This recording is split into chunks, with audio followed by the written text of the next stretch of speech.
Okay, go. Hi, I'm in Selma, Alabama right now with Mr. and Mrs. Durry, and I want you to meet them. And I want to tell you a little bit about why they're so important to me. First of all, and I hope the feeling is reciprocal, I now consider them my adopted parents, and I was so happy to have found them. Mr. and Mrs. Durry gave my father and 3 other ministers, Unitarian ministers probably, sanctuary the day after Bloody Sunday and before Turnaround Tuesday. They risked their lives in this very home to provide a roof and quilts for the Unitarian ministers and other clergy who slept on the living room floor. And I had a question for them. I was thinking today in church, at the First Baptist Church, that I just wanted to share with them. And more than anything else, I want to introduce them to you. So, Mr. and Mrs. Durry, thank you so much. Just like family. From my heart, thank you. It's our pleasure. It's our pleasure. In church today, the minister was talking about Luke chapter 30.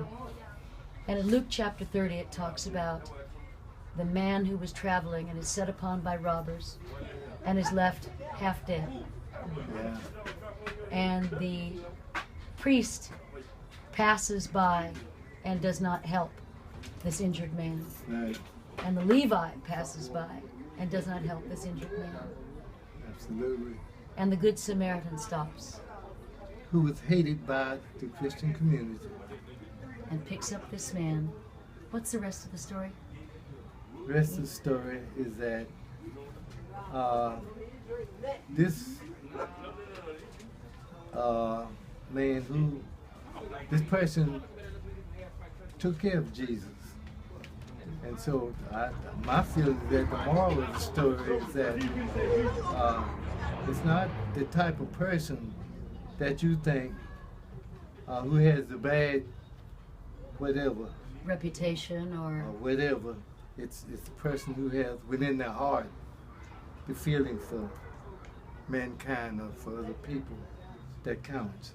And this is one parable that I think God was trying to get us as human beings in this day and time to see. You know, when the minister today brought up that parable, I thought of you two. How about that? You are the Samaritans. Thank you. I really don't see, as a person of God, I don't see myself as being a Samaritan for other people. I think it's just one of those things that God requires of me and my wife as a person to have the attitude, to invite people into our home, to make them welcome into our home, Yesterday when we were talking, I said to you, both of you, I said, what led you to risk your lives, to risk your home and your hearth, and to give shelter to these men who traveled across the country to be of service? And your response was, you said, well, the flip side would be that I'm not my brother's keeper. That's right. And I am my brother's keeper. You're my brother's keeper, and it's God's demand that's on humanity that we need to be our brother's keeper. If you want this world, if this world ever needed to be a better world, we need more people who are God's brother's keepers. If there was anything that you could say, Mrs. Durry, to the world, your hope for the next 50 years as we move toward the centennial celebration of Bloody Sunday, the centennial acknowledgement of Bloody Sunday, what would it be? My thing would be love thy neighbor as thyself. Well, you certainly loved my father as himself. Right. And to this day we enjoy it. It's strange, but you really don't think in terms of any credibility on your part when you do kind things, for others.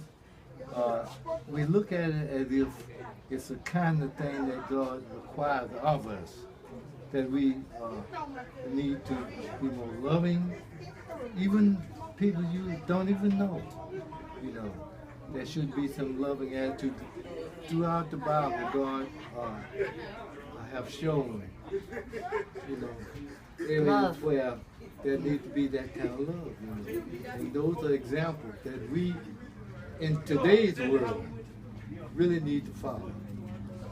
Well, I just want to thank you, and I wanted to be able to introduce you to my friends who've heard all about your story. It's a pleasure. I beg you. God bless you. God bless you. God bless you. Just anytime. I'm coming tomorrow for supper. I hope that's all right. That's That's all great. right. Remember, That would be great. I'll remember that. Thank you.